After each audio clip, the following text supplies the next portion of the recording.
Race number 7 of 30 would head to Darlington Speedway in Darlington, South Carolina. The McDonald spoiler would go to the number 16 of Thomas Lawyers in the number 16 Nationwide Chevrolet. On his outside is Sean McDowell in the 00, who finished kind of poor last week at a dismal 21st, I think, at Boston. Then it's Walter Youthen and then Jared Lansell, and then row 3, Michael Scott and Shane Howard. First caution went flying lap 2. We didn't go far. Shane, it was a chain of events, but we're going to start with Shane Bliss. He gets turned by Jesse Donahue. He turns sideways, and then he drives away. But then when you're going to see up ahead, you see more smoke. That's from another wreck, and you see Shane Howard get there. Bliss clobbers the 75 as he drives down on the apron. Here is Jesse Donahue's perspective. He makes contact with the 42, hits the 88. He comes up, gets into Dane Scott, gets into Gordon Biller, gets into Dylan Wally and Eric Webler. And then when he tries to get through, he properly uses the brakes, slows down, and you see Carson Brooks flies up in the fence. Here's Shane Howard's perspective. Brian Kittleson jumped up right in the middle of the line.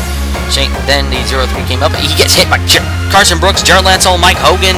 He spins, and then you see a lot of cars get clobbered. He gets clobbered by, I think that was Mac Hamlin. He climbs over Eric Webler's car. But the biggest shock, your points leader, Eddie Johns, would be involved in this wreck. He makes it through the first part, well, except that Damon Scott comes flying in and throws him into the wall. He tries to avoid the second part, but you're going to see he's going to go and clobber into Eric Webler's car, and Stephen Volk's going to hit the back of him. Tough break for Eddie Johns. He would finish 41st. Thomas Lewis in the 16, he would lean on the restart. Walter Youthen in the 8, he will be in second. They're going to go down into turn number 1. Here is the fan vote favorite, Blake Camhausen in the 71. He is running in 7th as of now. Right now, however, for the All-Star event, he will not be running the 71 car as he just taps the wall.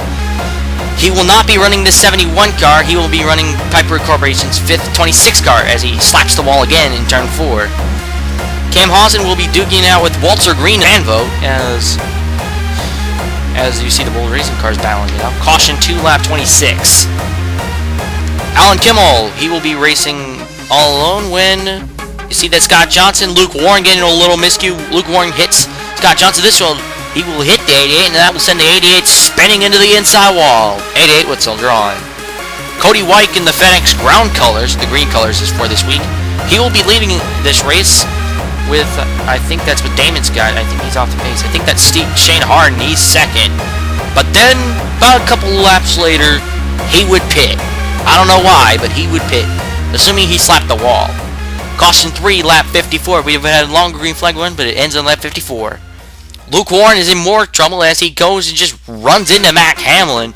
This sends the 14 spinning, but then Hamlin's courteous and puts the 14 back in the right way. Shane Harden, the 57, he would lead on the restart. Michael Scott in the 12, he's in second. Cody White fell a lap after pitting. As you're going to see Scott and I believe Harden would get through. Caution 4, lap 60. Gordon Biller, Chandler Blake, and would get together. The 15 would come down, get to 33 and 99 around. All three would continue on. Mike Hogan in the 7, he would lead on this restart with a damaged hood. Thomas Lawyers in second, Blake Camhausen in third. As you can see, there's David Payton on the inside right behind the lap cars. Caution 5, lap 65. Blake Camhausen, he would somehow run into the 5 cars a lot. This would turn him and Stephen Volk around. He comes back up, gets into Jake Kill, and Josh Mertz piles in Jesse Donahue, and then Stephen Volk in the 5. Gets in there, and then you see another miscue. That's Scott Johnson. Chandler Blake gets turned around in there. On the restart, David Payton in the 24, Luke Warren in the 14. He is in second. Here we go. We're going to take the restart once again. Dylan Wally's on the inside. They head into turn number 1. Caution 6, lap 72. This is going to be a crash fest. Gordon Billard, for no apparent reason, will turn the 50, and that has to believe. And the 50 goes hard. And then when he comes back down, gets clobbered by the 28, and then Mertz and Brooks clobber, and then he clobbers the 76. Here's Jake Keelan's perspective. He gets turned by Daniel Salomon. He spins up, gets clobbered by Jonathan Winslow, again clobbered by Scott Johnson, and then clobbers the 50 hard, and then Josh Mertz clobbers him. On the restart, Jamie Scotty in the 9, he would be the race leader. James Wilson Jr. in the 11, he's in second. And then third is Mark Mongillo. But however, we would not go far. Caution 7, lap 78. Daniel Salmon, he would come up, get himself into the 7 of Mike Hogan. He would spin himself around. However, there was another incident up ahead. Michael Scott, he would try to go 3 wide with James Wilson Jr. He will bump off of James Wilson Jr. He will turn the 71, and this 12 would go hard on the inside wall. The 12 would soldier on, and it appeared that the 71 did not get severe damage in that. He only probably got minor rear end damage. Jamie Scotty in the 9 would lead once again, with Mark Mongillo in second, Thomas Sawyers in third, Shane Harden in fourth, and Blake Camhausen in fifth, as caution 8, lap 84. Gordon Biller, he would, as you see him, tussle up between Mike Hogan and Thomas Sawyers. This would put the 91 in the apron, and then he gets on the apron and recklessly comes back up, gets into the 00 Sean McDowell. And that was kind of reckless. This was put the 91 out of the race. As in another angle, the 19 will run on the wall, and the Chandler Blake will just push him in there. I don't know what that was for. The 19 would continue and would get off the wall in turn 4. On the restart, James Wilson Jr. in the 11, he would be the leader on this restart, as Luke Warren is right in front of him. Jared Lancel on the 13, he's in second. And then Daniel Zellman. But caution 9, lap 92. Casey Hutto runs into the turn 3 savior barrier, turns his car around.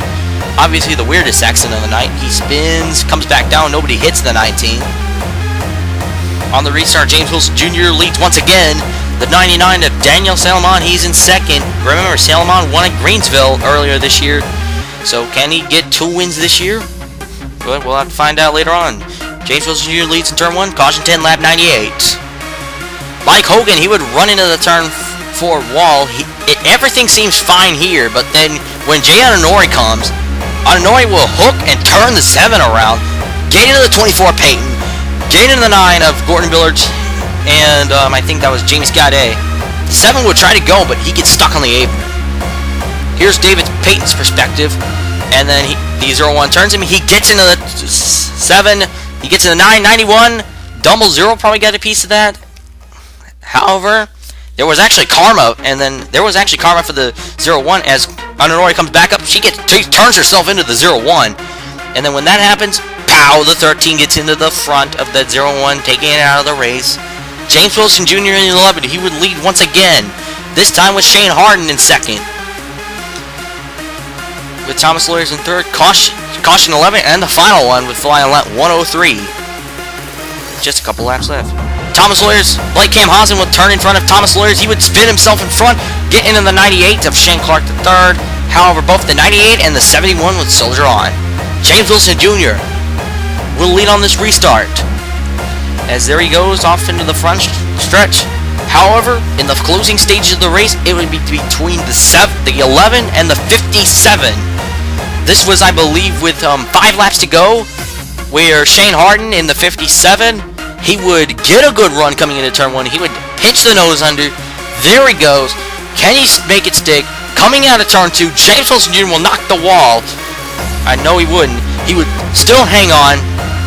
The 57, there goes the 11 into the wall. This would put the 57 in the lead. And it may be clear sailing for Shane Harden. But however, here comes James Wilson Jr. This is with 2 laps to go. The 11 trying to make the move under the 57. Here he goes.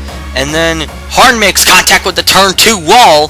And Wilson may think he's on his way to victory. But no, he would not. Coming into turn number 2, he would overrun turn 2, smack the wall on the last lap, and this would give Shane Harden the lead. And now coming into turn 3, Shane Harden won earlier this year at Daytona in the 60 car. Now coming out of turn 4, he would win in Kyra Youth's 57 car and would win his 2nd race of the year and become the first driver to win multiple wins. James Wilson Jr. in 2nd and Daniel Salomon in 3rd.